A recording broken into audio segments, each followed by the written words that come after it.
Hey guys, what's up? This is Nexus bringing you Halo 4 community maps. This is Tower of Terror by Darkest Warrior, and this is his final version.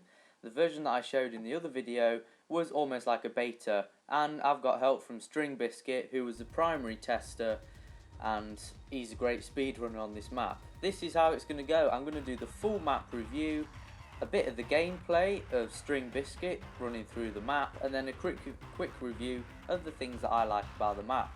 So let's get started. This is the full review. As you can see, this map is very well thought out. It looks very nice. All the physics and trait zones and the game type, everything has been edited and put together amazingly. And you know, this is in Forge, and you can see all the different things that's happening around the map when just by looking at it. You've got all the teleporters, you've got all the different areas, you've got all the different trait zones, and it's a really fun map to play. The first level has only changed a slight bit, but these trait zones, as I go past, they make you go faster and slower. So if you're thinking you'll be able to sprint and jump along here, you won't be able to do that. Yes, you can sprint, but the physics there won't allow you to jump. Going up to the next level, we have the jumping pads. You can either try and clear it in a few sprints, but this big gap here does need a sprint jump to get over the end. And then here it's the same principle. You can do 2 sprint jumps to get over, or do each one individually, and these are fixed in place so they won't fall off. Now this is one of the more clever, probably one of the best bits that I like about the map. On here there are several turrets in the wall. You need to jump to the turret, hold X to grab onto it, and then when you hold X to basically grab off of it, you need to mash A and jump towards the next one. Then here's my favourite bit from the first map, the crates that are moving along. As you can see, they're in trait zones, and this is very well done with the physics and the game type. You have to time it correctly and jump and run across. Now up here, almost very similar to the first map, we've got one of the football courses. There are 2 football sort of levels in this, and basically get on the football any way you like and get to the end without falling off. And then we're round to the next section. This section is very imaginative. You jump on the pallets, and every time you jump on the pallet it falls off, so you can't go back. But then if you go through the blue wall, you get catapulted to the other side, so you'll have to run back and restart. But before you restart, you'll have to destroy all the pallets that you've dropped, because they won't respawn for probably about 30 seconds. Now this is the second football level, where you go across, you go around the bend, and then the level actually gets a bit shorter there, so it's more difficult to keep the ball balanced. As we go up to the top, this is a brand new level with the mongoose. You have to get the mongoose across this track without falling off and trying to get it up across. Here you have to go as fast as you can to clear all them, and then here there's a really tiny ledge on the side of the wall. If you have your 2 wheels at your mongoose on the wall, the middle will be supported by that ledge, so you have to very carefully make your way across.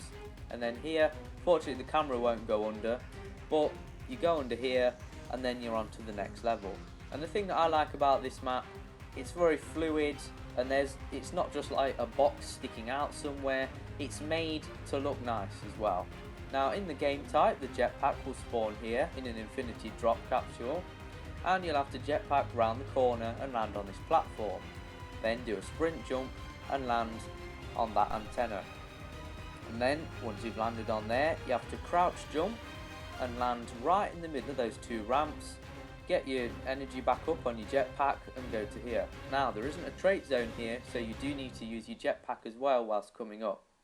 Now as we go to the top here, on first look, you know, this seems quite simple to me. I thought, yep, they're the pads, you know, the gravity might be more or less, just jump across them, they'll be solid. But that's not the case. Very cleverly with the physics and trait zones in this, the gravity is a bit lower than normal, so you can float a bit more, if you know what I mean. But there's a concussion rifle down here, and this is basically what you have to do. You have to jump backwards and shoot the panels.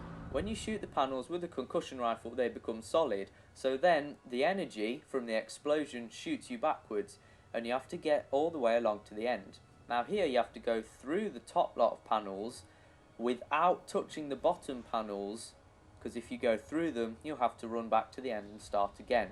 Then you go under the grid, keep shooting your way back to the top, and you'll be able to do it. Now, you do have a jetpack here from the previous level, but you can't use it because the trait zones won't allow you. Then here, basically, you've got the DMR, so you can see what all your friends are doing. You can run over to here, and you're the one that's won the map if you get to here first. So there we have it. That was the full review of the map. Now we go on to the gameplay. On this gameplay, it was me, Darkest Warrior, and StringedBiscuit. StringedBiscuit was the primary tester for this map, and I'm going to call him a speedrunner, because as you can see, he does complete the map very quickly, even though it may be 10 or maybe 8 minutes long, but compared to me trying to do it, I didn't even get past the 5th level, let alone the last one. So I've sped it up a little bit and skipped a few bits, and here's Darkest Warrior, and there's me, and then here's StringedBiscuit. It makes it along here quite simply with ease. And as you can see, you go faster and slower, and you know it's quite difficult because if you've not played it before, you know you still don't know what's coming in front of you. And now we come to the jump and sprint, and he nearly misses this jump here, just at the end, just here. He nearly falls off, which is quite close, and then does the sprint jump, comes to the other side. And now here he does actually miss because he doesn't sprint jump, but that's one of the things you can do. You can do them all individually, which is a bit harder in my personal opinion, or you can do the sprint jump and jump over both. Now here's probably the best bit I've seen is the turrets. He grabs onto the turret, and as he grabs off, you mash A and point your analog stick in the direction that you want to go, and then you just make it. See, if you don't point it in the right way, or you don't press A at the right time, you'll just fall off and have to go back to the beginning. Now here's a bit, it's very interesting. He times it well, and they just come all at the same time, and luckily they don't actually start rolling, and they stay straight. He runs across and he gets to the end perfectly without faults. Now we're up to the next level. This is the level with the football, and he's very good at the footballs, and he can go this very fast. I'm not very good at the footballs at all. I tend to do the crouch and hit the ball technique, but as you can see, he's got balance, and you can tell he's done this before, so he's doing very well. And say, just in the top hand corner, there's the full map review and the quick review. If you want to look back at those, or even have a look at anything else, unfortunately, you can't click that because YouTube won't allow it anymore. So if you got the cursor at the bottom of the screen, go to around about those times and you'll be able to see the quick review or the full map review again. And then when we go on to the quick review, it'll be the same, and it'll say gameplay and so on. Now here's one of the more trickier courses that I tried about probably 20 times on my own, just in my own time, and I just can't do it. I can't get the hang of the footballs at all. I sped this up a little bit because obviously it is quite slow, and this would take about 2 minutes to complete. Now it has very good balance here, and just as you get to the end, the platform actually gets thinner.